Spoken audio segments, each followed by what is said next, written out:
Hello everyone. हाँ जी, last lecture में हमने बात की थी इंटरनल एनर्जी की, तो आज हम बात करेंगे एंथैल्पी की। और उस अभी तक के जितने भी टॉपिक्स हुए हैं उनसे रिलेटेड कुछ न्यूमेरिकल्स भी करेंगे हम। तो पहले हम बात करते हैं एंथैल्पी की कि एंथैल्पी क्या है। एंथैल्पी है, देखिए बेटा, the energy stored with in a substance that is available for conversion into heat. किसी भी सब्सटेंस के अंदर जो एनर्जी स्टोर्ड होती है, जो उसकी इंटरनल एनर्जी होती है, उसका कितना पार्ट आप हीट में कन्वर्ट कर सकते हैं, that is it's heat content, और एंथैल्पी भी बोलते हैं हम उसको। एंथैल्पी को हम एच से डिनोट करते हैं। मैथमेटिकली की अगर आप बात करेंगे तो होता है कि सम ऑफ इंटरनल एनर्जी, जिसको ई से रिप्रेजेंट कर रहे हैं, plus pressure volume work is equal to enthalpy. वो एंथैल्पी के इक्वल होता है। तो एंथैल्पी को एच से डिनोट करते हैं। किसी सब्सटेंस के अंदर जो एनर्जी स्टोर्ड है, उस एनर्जी में से कितना पार्ट आप हीट में कन्वर्ट कर पाते हो, that is known as enthalpy. Enthalpy का जो फॉर्मूला होता है आपका, वो होता है H is equal to E plus P V. यहाँ पे H आपका एंथैल्पी होता है, E आपका इंटरनल एनर्जी होता है, और PV आपका प्रेशर वॉल्यूम वर्क होता है। तो अब ये आपको कहता है कि जैसे आप इंटरनल एनर्जी एग्जैक्टली नहीं मेजर कर सकते ना बेटा, वैसे ही आप एंथैल्पी भी एग्जैक्टली नहीं मेजर कर सकते। तो हम क्या करेंगे, हम चेंज इन एंथैल्पी स्टडी करेंगे। Delta H is equal to H2 minus H1। H1 क्या है आपका, E1 internal energy of reactant plus PV1, और H2 क्या हो जाएगा आपका प्रोडक्ट के लिए, E2 प्लस PV2। इसकी H2 की और H1 की वैल्यू इस ऊपर वाली इक्वेशन में, फर्स्ट इक्वेशन में अगर मैं पुट करती हूँ, तो इक्वेशन क्या बन जाएगी आपकी, delta H is equal to E2 plus PV2 minus E1 plus PV1। ठीक है, ये आ गई। अब इसमें इसको अगर ओपन करके लिखती हूँ बेटा मैं, तो ये क्या हो जाएगी आपकी, E2 प्लस PV2 माइनस, यहाँ पे माइनस का सिंबल है, E1, और ये माइनस और प्लस माइनस हो जाएगा, माइनस PV1।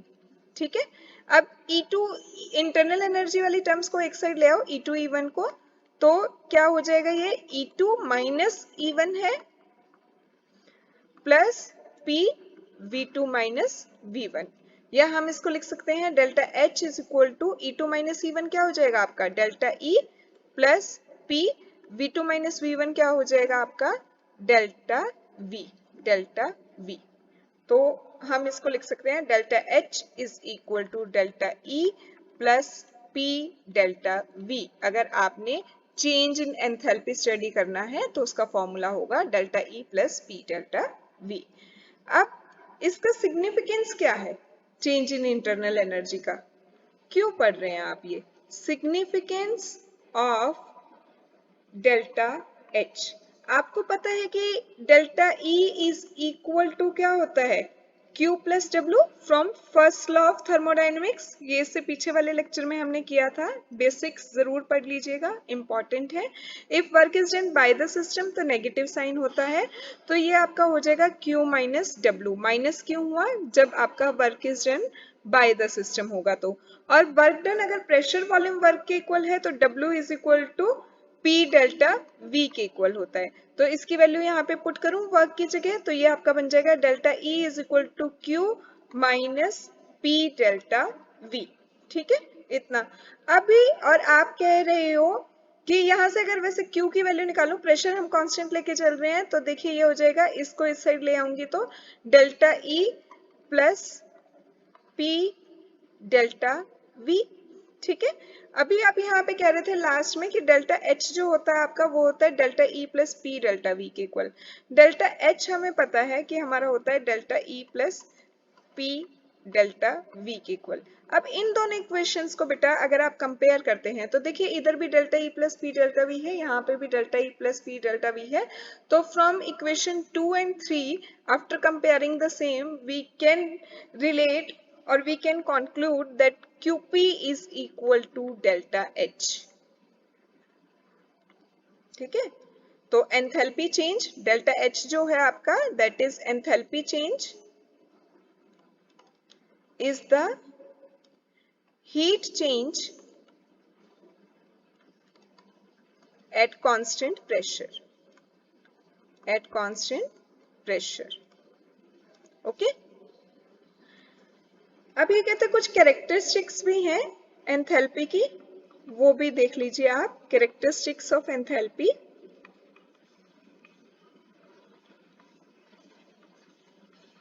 उसमें बेटा ये कहता है पहली चीज तो एंथैल्पी जो होती है आपकी वो स्टेट फंक्शन होती है, ठीक है, that do not depend upon the path followed, that depends upon the initial and final state of the system only। ये एक्सटेंसिव प्रॉपर्टी है, तो मीन्स क्वांटिटी पे डिपेंड करेगी, नेचर ऑफ सब्सटेंस पे नहीं डिपेंड करेगी। जब भी आपकी कोई साइक्लिक प्रोसेस होगी तो साइक्लिक प्रोसेस में चेंज इन एंथैल्पी जो आएगा, चेंज इन एनर्जी, वो जीरो होगा हमेशा, क्योंकि जहां से हम शुरू कर रहे हैं एंड में आके हम वहीं रुक रहे हैं ना, तो क्या हो रहा है इस केस में, चेंज इन एंथैल्पी आपका जीरो हो जाएगा। अब देखिए अगर हम बात करते हैं न्यूमेरिकल की, न्यूमेरिकल से पहले एक दो चीज और मैं आपको बता देती हूँ, कुछ इंपॉर्टेंट से पॉइंट है फिर, ताकि न्यूमेरिकल करने में थोड़ा इजी रहेगा। देखिए इसमें ये कहता है कि जब भी बेटा कोई भी आइसोथर्मल एक्सपेंशन होती है, आइसोथर्मल मींस टेम्परेचर आपका कांस्टेंट है, आइसोथर्मल का मतलब ये होता है isothermal expansion of an ideal gas की जब हम बात करें against vacuum,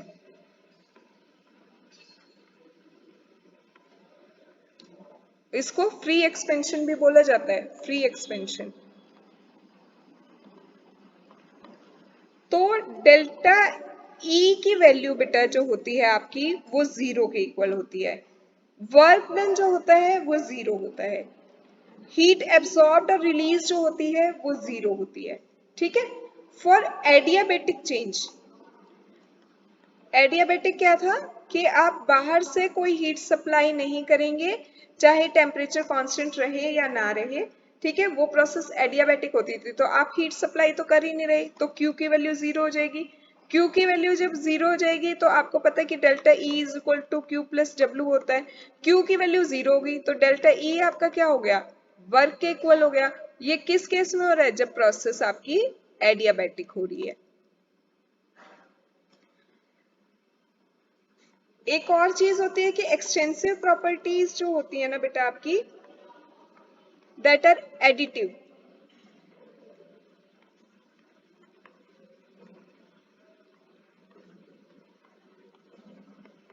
but intensive property कभी भी एडिटिव नहीं होती, but intensive property is not.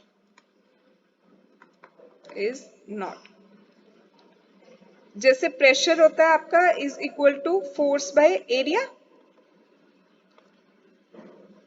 ये आपकी एक्सटेंसिव है फोर्स, एरिया भी एक्सटेंसिव है,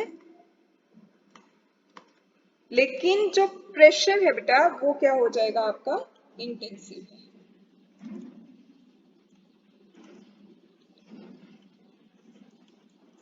एक ये कहते हैं कोई भी आपकी प्रोसेस जब आइसोथर्मल है ना, आइसोथर्मल में जो कंटेनर है that should have a conducting walls, container क्योंकि टेम्परेचर कांस्टेंट रखने के लिए या तो हीट रिलीज भी करनी पड़ सकती है, एब्सॉर्ब भी करना पड़ सकती है, तो उसके लिए container should have conducting walls, उसकी वॉल्स कंडक्टिंग होनी चाहिए, कंडक्टिंग वॉल्स, डायाथर्मिक भी बोलते हैं उसको, कंडक्टिंग वॉल्स जब होती हैं तो उसके लिए एक टर्म यूज होती है डायाथर्मिक।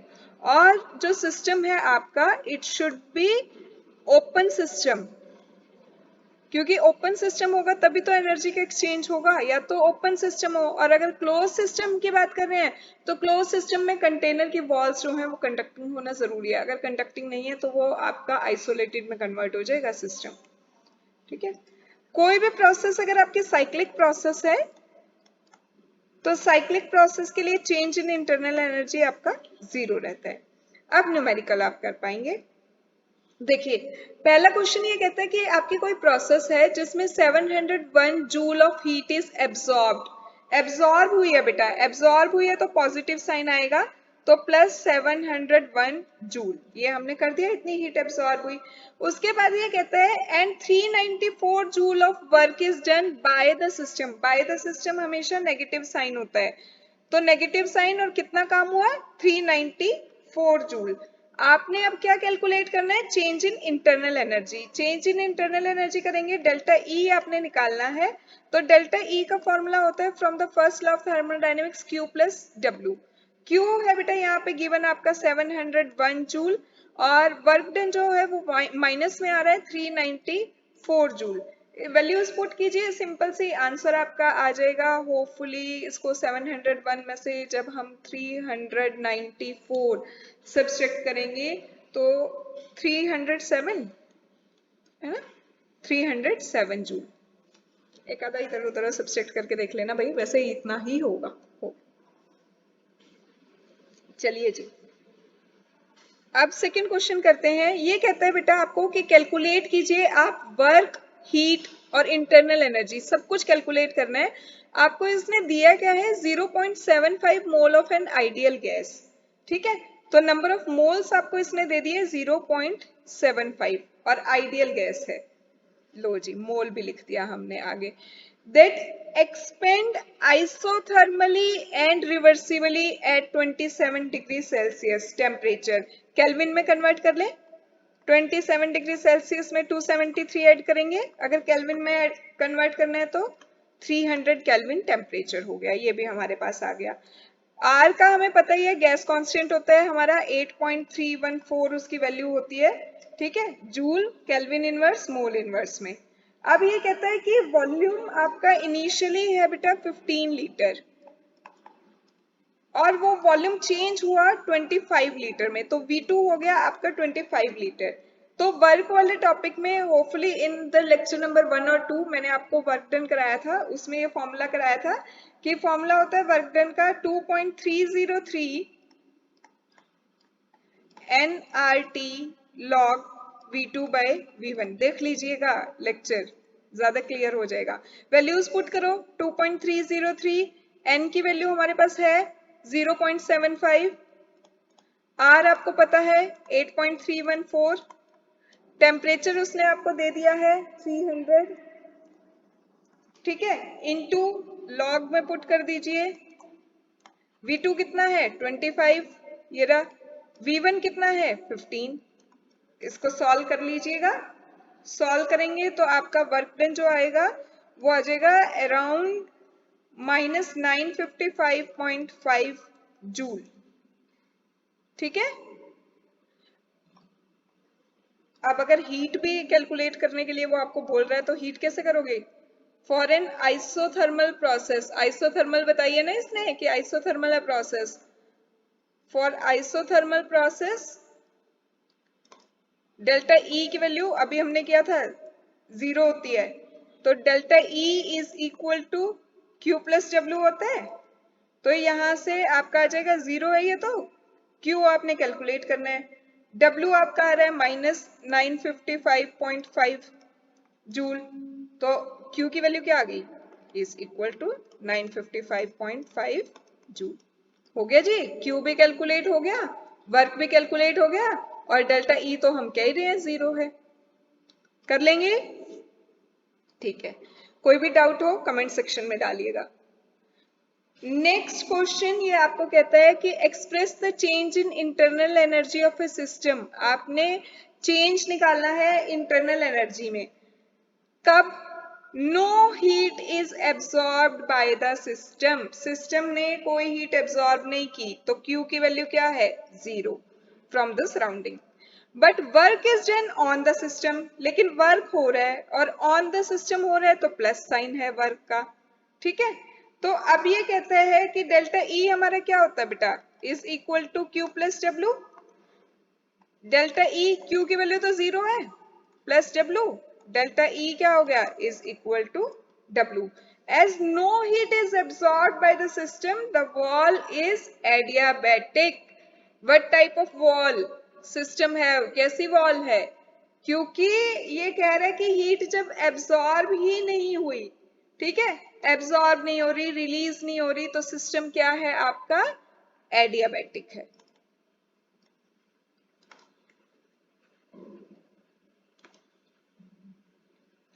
अब ये कहता है अगर हम रिलेशनशिप की बात करें कि डेल्टा एच और डेल्टा ई में रिलेशनशिप क्या है, देखिए आपको पता है कि delta H is equal to delta E plus P delta V होता है। डेल्टा वी जो है वो आपका क्या है, V two minus V one है, उसको पुट कर दिया बस डेल्टा वी की जगह V two minus V one, multiply कर दूं P V two minus P V one, तो इसको ओपन करके लिखेंगे delta H is equal to delta E plus P V two minus P V one. अब P V हमें पता है भाई एनआरटी के इक्वल होता है, आइडियल गैस इक्वेशन है ये हमारी। तो इसमें ये कहता है बेटा कि PV2 जब होगा, वॉल्यूम V2 है फॉर प्रोडक्ट, तो नंबर ऑफ मोल्स उसके N2 है। फॉर रिएक्टेंट जब वॉल्यूम 1 है आपका, तो नंबर ऑफ मोल्स N1 है। PV2 is equal to N2 RT, PV1 is equal to N1 RT। बस यहाँ पे PV2 की और PV1 की वैल्यू पुट कर दीजिए। आप वैल्यू पुट करेंगे तो इक्वेशन बन जाएगी delta H is equal to delta E plus N2 RT minus N1 RT। Delta E यहीं पे है, RT कॉमन ले लीजिए, RT कॉमन लिया, आ क्या गया आपके पास N2 minus N1। N2 minus N1 क्या है, delta N, change in number of moles in the gaseous state, तो स्मॉल g भी लगा दिया गैसियस स्टेट दिखाने के लिए। और हमने किया था पिछले लेक्चर में कि QP जो होता है हमारा वो डेल्टा H के इक्वल होता है और QV जो होता है वो डेल्टा E के इक्वल होता है। तो यहाँ पे अगर डेल्टा H और डेल्टा E की वैल्यू पुट कर दूं तो QP is equal to QV plus delta NGRT आ जाएगा। तो एक ये भी रिलेशनशिप होता है बेटे डेल्टा H और डेल्टा E के बीच में। देखिए ये सब चीजें समझने के लिए ना कि QP is equal to delta H कहाँ से आया, QV is equal to delta E कहाँ से आया, आपको प्रीवियस लेक्चर एक बार रेफर करने पड़ेंगे जिसमें बहुत ही इजी तरीके से ये सब कुछ एक्सप्लेन किया हुआ है। अब ये कहते हैं कि conditions under which delta H और डेल्टा ई बराबर होते हैं या क्यूपी क्यूवी के बराबर होता है। ये कहते हैं कि कोई भी रिएक्शन बेटा जब आपकी कैरीड आउट होती है इन क्लोज्ड वेसल, तो चेंज इन वॉल्यूम जो होगा वो तो जीरो हो जाएगा जब वेसल क्लोज है। ठीक है, गैसियस स्टेट में है तो वॉल्यूम तो उतना ही ऑक्यूपाई करेंगे ना जितना वेसल का वॉल्यूम होगा, तो और वो क्लोज है तो चेंज इन वॉल्यूम हमारा जीरो हो जाता है। चेंज इन वॉल्यूम अगर जीरो हो जाएगा, delta H is equal to delta E plus P delta V है। अगर ये डेल्टा वी जीरो हो गया, ये पूरी टर्म जीरो हो जाएगी, पूरी टर्म जीरो होगी तो delta H is equal to delta E आ जाएगा। फिर ये कहता है कि reaction involve only solid and liquid और सॉल्यूशन, लेकिन गैसेस रिएक्टेंट ही ना हो, क्योंकि हमारा P delta V is equal to n g R T होता है, change in number of moles. अगर गैसियस मोल्स ही नहीं है, सॉलिड या लिक्विड है, चेंज ही नहीं आ रहा नंबर ऑफ मोल्स में, तो क्या होगा, डेल्टा वी की वैल्यू जीरो हो जाएगी। चेंज इन वॉल्यूम जीरो होगा, सॉलिड और लिक्विड के केस में चेंज इन वॉल्यूम जीरो होगा तो फिर से आपका delta H is equal to delta E हो जाएगा। अगर नंबर ऑफ मोल्स प्रोडक्ट और रिएक्टेंट के सेम होंगे तो भी क्या हो जाएगा बेटा, उस केस में भी आपका डेल्टा एच और डेल्टा ई की वैल्यू सेम आएगी। अब एक दो न्यूमेरिकल और देखते हैं फटाफट। ये कहता है कि रिएक्शन हुई, साइनामाइड लिया आपने NH2CN सॉलिड स्टेट में लिया है और ध्यान दीजिएगा डाई ऑक्सीजन के साथ उसने रिएक्ट किया बॉम्ब कैलोरीमीटर में, डेल्टा ई की जो वैल्यू है this is delta E, change in internal energy जो है that is find out to be minus 742.7 kilo joule mole inverse at 298 kelvin. आपने कैलकुलेट क्या करना है, चेंज इन एंथैल्पी कैलकुलेट करनी है। ठीक है, इस केस में तो ये कहता है, देखिए रिएक्शन लिख लें पहले, NH2CN है आपके पास सॉलिड स्टेट में, वो रिएक्ट कर रहा है डाई ऑक्सीजन के साथ, बैलेंस करने के लिए भी 3/2 O2 लगाए, नहीं तो बैलेंस नहीं होगी। तो आपका नाइट्रोजन बन रहा है, CO2 बन रहा है और H2O बन रहा है। ठीक है, ये है बेटा आपका सॉलिड स्टेट में, उसने क्वेश्चन में बताया है। ऑक्सीजन जो होती है आपकी, ऑक्सीजन ज्यादातर गैसियस स्टेट में होती है हमेशा ही, डाई ऑक्सीजन की जो ये बात कर रहे हैं, नाइट्रोजन गैसियस, CO2 गैसियस और वाटर वेपर जो है वो लिक्विड, H2O लिक्विड ले लो आप। तो अब ये कहता है कि change in number of moles जो आएगा that is moles of product minus moles of reactant. Moles of product क्या है, एक N2 के हैं एक CO2 के हैं, तो प्रोडक्ट के हो गए दो और रिएक्टेंट के कितने हो गए, गैसियस स्टेट की बात करेंगे बस, सॉलिड लिक्विड की बात नहीं कर रहे हैं हम यहाँ पे, 3/2। तो यहाँ पे 1/2 आ गया आपका डेल्टा एन जी। तो बेटा ये अब आपको क्वेश्चन में दे रहा है कि जो डेल्टा ई की आपकी वैल्यू है वो आ रही है delta E is equal to -742.7 kilo joule mole inverse आ रही है। ठीक है, टेम्परेचर उसने आपको दिया है कि 298 केल्विन है, टेम्परेचर आपका 298 केल्विन है। तो इसमें आपने डेल्टा एच निकालना है। डेल्टा एच के लिए फॉर्मूला हो जाएगा आपका delta H is equal to delta E plus delta N R T. तो डेल्टा ई की वैल्यू जो है -742.7 किलो जूल मोल इनवर्स में जो दी है, उसको अगर मैं जूल में कन्वर्ट करती हूँ तो ये हो जाएगा 742700, 1000 से मल्टीप्लाई कर दिया है। ठीक है, प्लस में डेल्टा एन कितना आया था हमारा, हाफ 1/2। आर हमें पता है कि कितना होता है 8.314, और टेम्परेचर कितना गिवन है 298। सारी बस वैल्यूज पुट की हमने। जब ये वैल्यूज पुट करके आप इसको अब इक्वेशन को सॉल्व करेंगे तो आपका आंसर आएगा -741461.2 जूल मोल इनवर्स के अराउंड। सॉल्व करके देख लीजिएगा। अब अगर हम अगले क्वेश्चन पे आए, ये कहता है बेटा कि वाटर वेपर जो है is assume to be a perfect gas. Water vapour को ये गैसियस फॉर्म में लेके चल रहा है। Molar enthalpy change at 1 bar, pressure दिया है 1 बार, ठीक है, एंड 100 डिग्री सेल्सियस, टेम्परेचर भी इसने आपको दे दिया है 100 degree Celsius, is 41 kilo joule mole inverse. तो आपने कैलकुलेट करना है डेल्टा ई। डेल्टा ई जब आप कैलकुलेट करेंगे, पहला case when 1 mole of water is vaporized at 1 bar pressure and 100 degree celsius। तो पहले हम ये वाला ही सॉल्व करके देखते हैं। फर्स्ट केस, इसमें क्या हो रहा है, H2O लिक्विड से H2O आपका गैसियस फॉर्म में फॉर्म हो रहा है, ठीक है, वेपर्स बन रहे हैं। तो change in number of moles जो आएगा, change in number of moles होता है आपका number of moles of product minus number of moles of reactant. Product के कितने हैं 1, क्योंकि वो गैसियस स्टेट में है। रिएक्टेंट तो लिक्विड स्टेट में है, तो हम उसको कंसीडर ही नहीं करके चल रहे, नेग्लिजिबल है। तो ये आंसर आपका आ गया, नंबर ऑफ मोल्स कितना आ गया 1। इसकी अगर मैं वैल्यू पुट करती हूँ अब डेल्टा एच निकालने के लिए, delta H is equal to delta E plus delta N R T. तो यहाँ पे बेटा आपका क्या हो जाएगा, डेल्टा एच की जो वैल्यू निकालेंगे आप, डेल्टा ई की वैल्यू जो आप पुट करेंगे 41 किलो जूल, इसको जूल में कन्वर्ट करूं तो 41,000 माइनस 1 इंटू आर की वैल्यू क्या है 8.314, और टेम्परेचर कितना दिया है इसने आपको क्वेश्चन में 100 डिग्री सेल्सियस, जिसको कि आप अगर जूल में केल्विन में कन्वर्ट करेंगे तो प्लस 273 हो जाएगा, 100 है ही तो ये इनटू में 373। 373 कहाँ से आया, इसको आपने केल्विन में कन्वर्ट कर दिया है, तो 100 में आपने प्लस किया है 273। इसको सॉल्व करोगे बेटा तो आंसर आएगा आपका 37898.8 जूल। ठीक है, अब इसका सेकंड पार्ट जो है, सेकंड पार्ट में ये कहता है 1 mole of water is converted into ice. अब वाटर से आइस बन रहा है, तो रिएक्शन क्या हो रही है, H2O लिक्विड फॉर्म में था आपके पास, उससे H2O सॉलिड आइस बन रही है। तो चेंज इन वॉल्यूम क्या हो गया आपका 0। सॉलिड और लिक्विड के केस में हम नेग्लिजिबल मान के चलते हैं। Delta H is equal to delta E plus P delta V। Delta H जो है, अब चेंज इन वॉल्यूम जब आपका 0 हो गया तो डेल्टा E के इक्वल आ जाएगा।